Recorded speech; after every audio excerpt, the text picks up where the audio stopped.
Hello everyone, this is Tim. Welcome to North and South Podcasts. Today I'm going to do two things. I'm going to talk to you about habit formation, which I'm going to come to first. And then I'm going to talk about the day I had, or the few days I had in mid to late October, without giving you the exact dates, and just some interesting things that happened. First of all, I want to talk about habit formation. And habit formation is important because we all develop habits. Some of them are bad habits, some of them might be considered good habits, some of them might be in between, depending on moderation, etc., etc. But as we grow older, we're all going to probably develop habits that we're not happy with and we wish that we didn't have. And it's very, very important that we take responsibility for our habits and recognise them first of all, because some people are in denial about things. And if you want to change habits, you've got to want it. And I read a great book a few years ago. I've mentioned it on about 6 or 7 podcasts, called Atomic Habits by James Clear.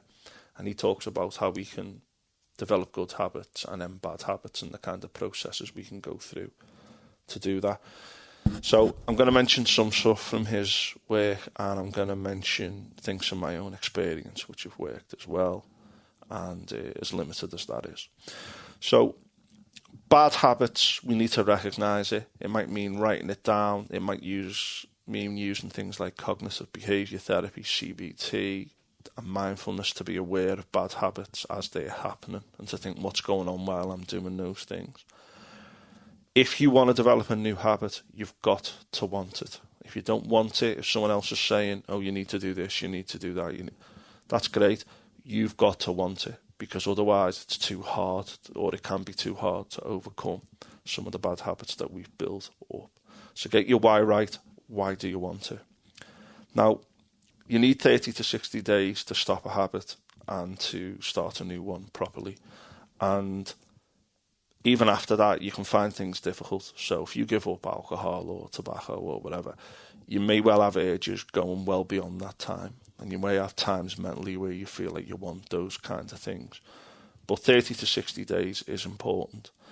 And it may well be that in those 30 to 60 days, you change your environment and you avoid situations. So it may be that you don't go to the pub. And you might say, well, I like going to the pub. I don't want to not go to the pub. But maybe when you go to the pub, you start smoking with friends or whatever it is. It may well be that you need to stop doing that. And that's why you've got to get your why right. Is going to the pub with friends where you will smoke more important than you not smoking? Because if you haven't got that clear in your head, you're not going to do it. The other thing might be changing your environment, so not having things in the house, making sure things go in a particular cupboard that you don't look at, like sweets or chocolate or whatever. Again, that only goes so far. Willpower will only go so far. And this idea that you just need strong willpower, yeah, it can work for some, but it's going to make it a lot harder for others. So make sure willpower isn't given this kind of superhero element, which some people give it and believe that that's the only way to do it. You also need to come up with a plan, and you need to stick to it.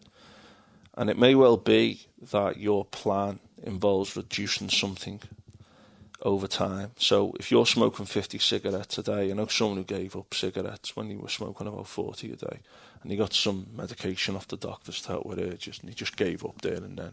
And again, that's great. But giving up certain things can be hard. Alcohol can be very dangerous to just stop drinking alcohol if you've been drinking alcohol at a particular level for a particularly long time. So you might have to do a reduction plan, but you've got to stick to it. And again, that can be very, very difficult. The other thing with habit formation is there's going to be setbacks. So there may well be a time where you have a setback or a relapse, or you do something you're not happy with, because habits can be behaviours as well as anything else. And it's important that you say to yourself, I have had a setback. Why?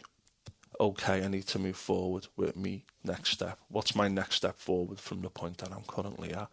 Just break life down into these little steps and make sure that you're looking to move forward. And if you have a backward step, don't let that destroy the whole project. Okay? If you've drank alcohol for 5 days out of the last 500, yeah, and you're going on about those 5 days when you lapsed or whatever, that's not going to help. It's important to recognise them and look at why, but then you can move forward and get beyond it. Diet, I've spoken about diet before. If there's certain things you want to avoid, or try to replace them with other things. When you have a negative thought, try and replace that with a positive thought. And this is where mindfulness comes in.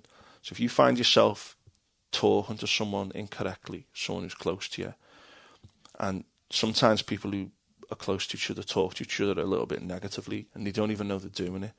And it may well be that you do it and then go, oh, I've just been speaking negatively, I'm sorry. And then say something positive, or just say something positive and go, right, I'm going to say something positive. That wasn't helpful. And again, you can train yourself to do these things. It may also be that you need to avoid situations and also people, or reduce contact with situations and even certain people. That can obviously be hard, depending on who those people are and how important they are in your life. You're not always going to get perfection, and it's about making progress and making things bearable, and sometimes about letting go of certain things that bother you, to do with relationships. Because often there's a lot of bad habits that form in relationships as well, but that's another story entirely. So if you are giving something up, look to replace it with something different. So it might mean you get up in the morning, you go to the gym, so you're getting endorphins, you're getting pumped up before you started the day, whereas in the past you were getting that from particular chemicals or particular negative behaviours. If you're giving up food, try to find other foods to replace it. If you are no longer doing stuff at a weekend that you want to stop doing, find other activities to do to fill up that time. So whatever goes, you replace it with something else. So that's my little bit on habit formation. The second part of this episode is to do with a few days I had in mid to late October 2023.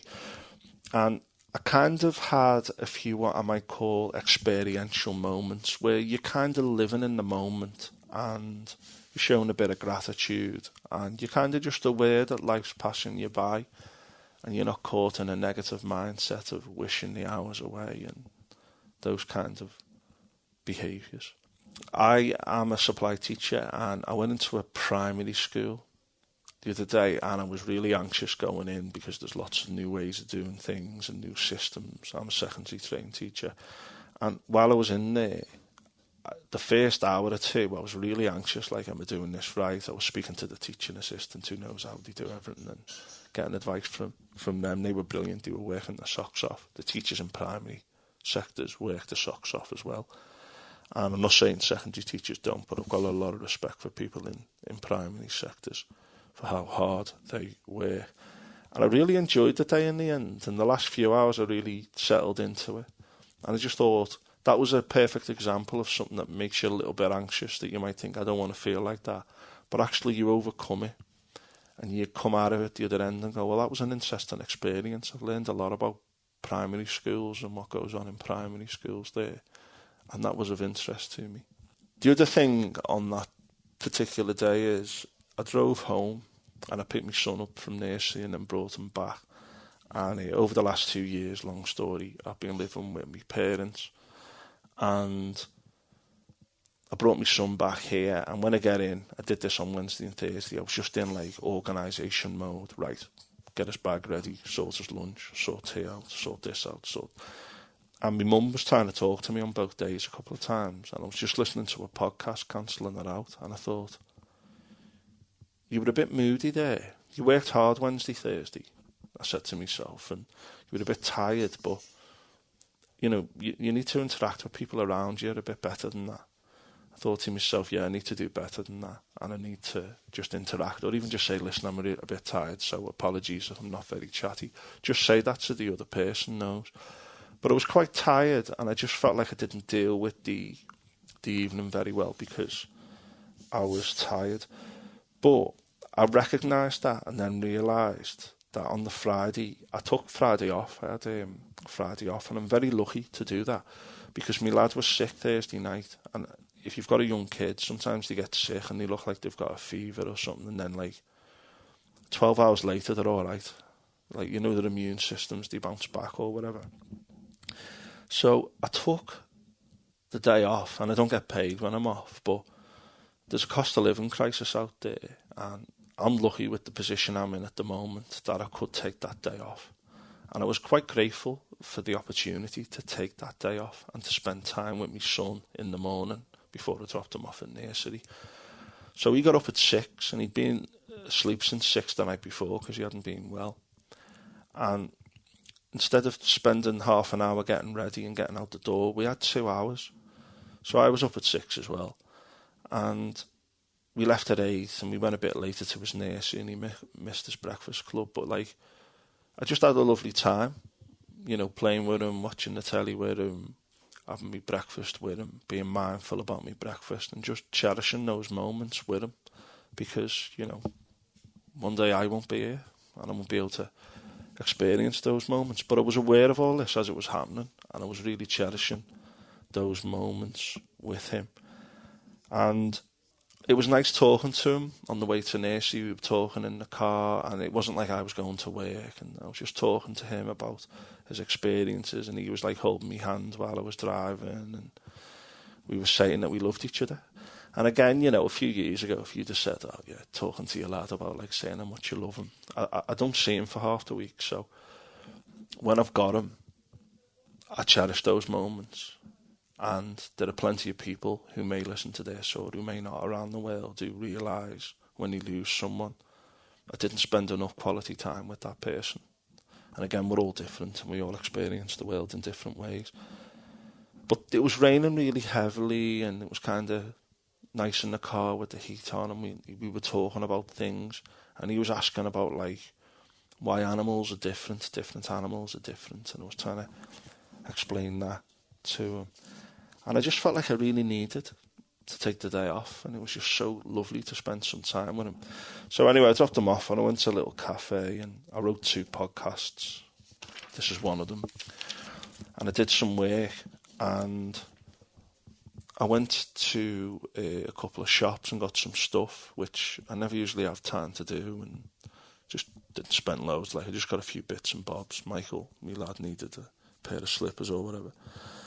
And then something happened. I'm not going to tell you what happened, but something happened, and it's the kind of thing that people might get stressed about. And I won't mention it now because it's only just happened today and hasn't quite resolved itself yet. But something happened, and it could. And do you know what? I just really dealt with it well. And I've been reading a lot about the Stoic philosophers, and I thought I really dealt with that well at the end of it. And I was like, oh, that's good. You're kind of aware that you've done something right, and you've said it, and you've said good. You've actually put theory into practice there by doing that in a particular way. And just those little experiences in that kind of 48 hours, I was just really aware that I was alive and living them. And we often get into it, don't we? We either 9 till 5 and, you know, trying to get through the day and pay the bills, pay the rent, pay the mortgage. We miss things. And I've said before about that Ferris Bueller quote from the great film Ferris Bueller's Day Off. Life does move pretty fast, and if we don't stop now and again to have a look around, we might miss it. So today, I think about habits formation. What do you want to change? Why? Come up with a plan. Do it. Check out James Clear's book. And try and live your life and experience it, because this is definitely not a rehearsal. Take it easy.